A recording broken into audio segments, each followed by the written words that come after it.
اس کے بعد سورہ ممتحنہ شروع ہوتی ہے. اللہ اکبر. ممتحنہ کون ہے؟ یہ کس کے بارے میں نازل ہوئی ہے؟ یہ ایک لڑکی ہے، ابھی شادی نہیں ہوئی ہے. اس کا نام ہے ام کلثوم بنت عقبہ ابن ابی معیط. عقبہ ابن ابی معیط یہ نبی کریم صلی اللہ علیہ وسلم کا بہت بڑا دشمن تھا. نبی کریم سجدے میں ہوتے تو یہ اونٹ کی اجڑی لا کر کے رکھ دیتا تھا، یہاں تک کہ آپ اپنا سر مبارک سجدے میں سے نہیں اٹھا پاتے تھے. حضرت فاطمہ اس وقت چھوٹی تھی، جب دیکھتی کہ ابا کے سر کے اوپر اونٹ کی اجڑی ڈال دی گئی ہے تو روتی ہوئی آتی اور آپ کے سر مبارک سے اونٹ کی اس اجڑی کو اٹھانے کی کوشش کرتی. چھوٹی سی تھی حضرت فاطمہ. یہ اتنا بڑا بدماش تھا یہ عقبہ ابن ابی معیط. اور ایک دفعہ تو اس نے نبی کریم صلی اللہ علیہ وسلم کی گردن میں رومال ڈال کر کے ایسا کھینچنا شروع کیا کہ قریب تھا کہ آپ صلی اللہ علیہ وسلم کی سانس رک جائے. یہ بہت بڑا دشمن تھا، بدر میں مارا گیا، یہ بہت بڑا دشمن تھا. ان کی بیٹی ہے، اس کی بیٹی یہ ایمان لا چکی تھی لیکن اپنے ایمان کو ظاہر نہیں کر رہی تھی اپنے باپ سے ڈرتے ہوئے، اس لیے کہ وہ دیکھتی تھی کہ میرا باپ اسلام کا اتنا بڑا مخالف ہے، اگر میں اپنے ایمان کا اظہار کر دوں تو زندہ جلا دے گا، تو مار ڈالے گا مجھے، میرا باپ اتنا بڑا اسلام کا مخالف ہے. تو وہ اپنے ایمان کو ظاہر نہیں کرتی تھی. اور چونکہ بہت خوبصورت تھی یہ اور بہت بڑے گھر کی تھی، یہ عقبہ ابن ابی معیط کی بیٹی ہیں، پیسے والے کے گھر کی ہیں اور دوسرے بہت خوبصورت ہیں. اور بہت سارے کفار کے جو نوجوان تھے، ان نوجوانوں کے بڑے بڑے گھروں سے ان کے لیے رشتے آ رہے تھے، لیکن چونکہ یہ ایمان والی تھی لہذا بڑی خوش اسلوبی سے ہر رشتے کو ٹال دیتی تھی. اس میں نکتہ یہ ہے کہ ایمان والی جو ہوتی ہیں لڑکیاں، وہ کبھی بھی ایسے لوگوں کے نکاح میں نہیں جاتی جو لوگ مومن نہیں ہیں. جی مومن نہیں ہیں. یہاں تو بہت ساری لڑکیاں ہیں جو غیروں کے ساتھ بھاگ رہی ہیں. یہ سورہ کریمہ سورہ ممتحنہ ان کے لیے بہت بڑی چیز ہے اور اس سورہ کریمہ کو انہیں چاہیے کہ مطالعہ کریں. اور جیسے ہی ان کا باپ مرا، اب کوئی روکنے والا نہیں تھا، لہذا ہاجرت من مکہ الی المدینہ ماشیۃ وحدہ.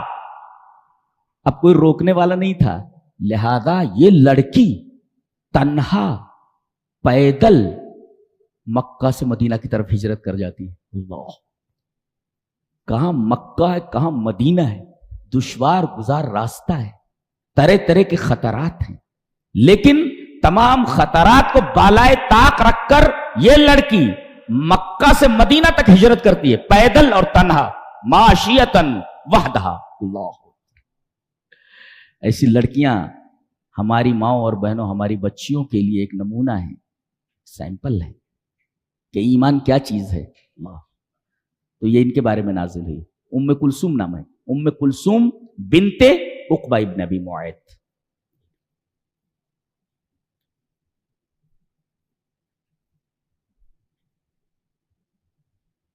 والذین تبوؤوا الدار والایمان من قبلهم يحبون من هاجر الیہم ولا یجدون فی صدورهم حاجة مما اوتوا ویؤثرون علی انفسهم ولو کان بهم خصاصہ.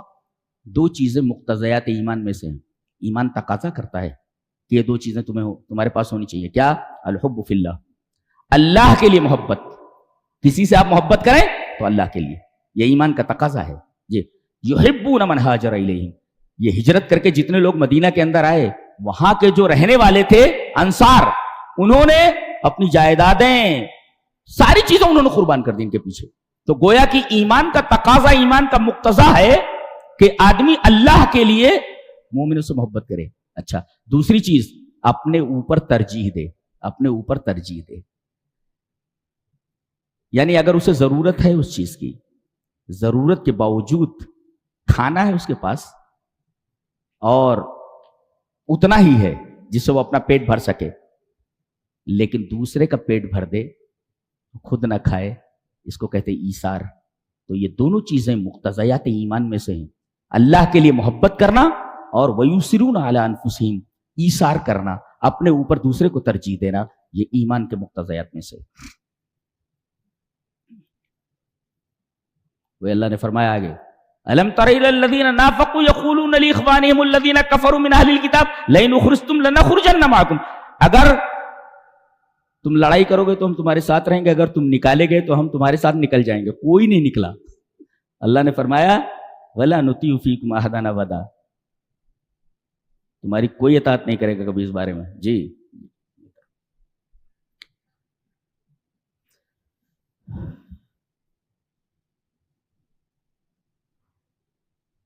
منافقین کیا کہتے تھے کہ ہم تمہارے ساتھ جو ہے لڑیں گے. اللہ نے فرمایا شیطان کا بھی یہ کام ہوتا ہے. کیا کہتا ہے؟ کمثل الشیطان اذ قال للانسان اکفر، جیسے شیطان وہ انسان سے کہتا ہے کہ کفر کر، فلما کفر، جب انسان کفر کر لیتا قال انی بری منک، میں تجھ سے بری ہوں، سولی پر چڑھا دیتا بھاگ جاتا ہے. یہ شیطان کا کام ہے، ایسے منافق ہوتا ہے.